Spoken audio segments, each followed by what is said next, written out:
Magandang buhay! Today's episode, isa na namang napakasarap na ulam Pinoy ang ating lulutuin na sigurado ako iba sa inyo ay paborito ito.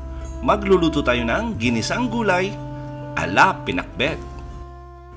Magpainit lang ng konting mantika sa ating kawali tapos gisa natin yung ating bawang at yung bawang natin ay tinadtad natin yan ng medyo pino.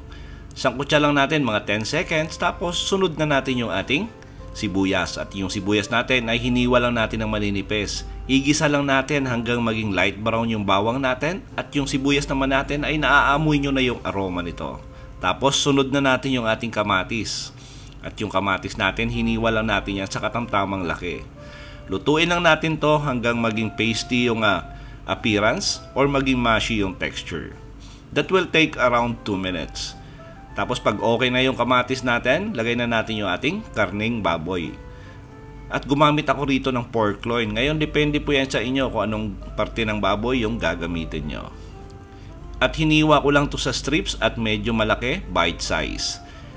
Ginisa lang natin yan hanggang maging light brown yung appearance ng ating karne. Tapos lagyan na natin to ng patis. And by the way, para sa kompleto at tamang timbang ng ating recipe, sinulat ko po sa description box.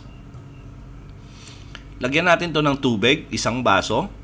Tamang-tama lang yan para lumambot yung ating karne.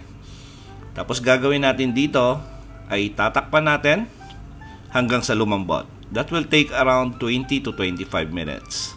Tapos check nyo yung karne nyo. Pag malambot na, pag medyo matigas pa, extend nyo na lang yung cooking time.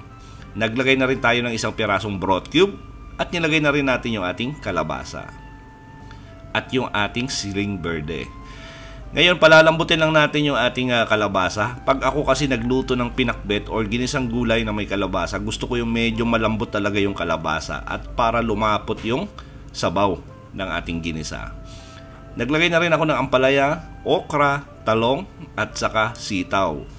Ngayon kung may idadagdag pa kayo, sigarilyas, patani, pwede po. Haluin lang natin saglit.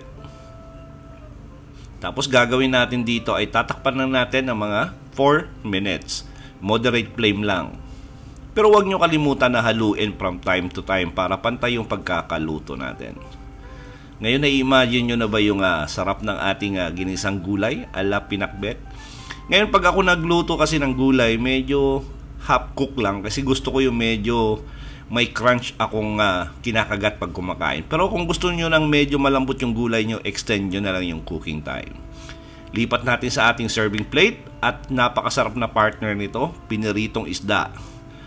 Sa lahat po na nagkagusto ng ating recipe for today, please like and share this video. At kung bago ay sa ating kusina, please don't forget to subscribe at pindutin yung notification bell para updated kayo sa mga susunod pa nating masasarap na recipes.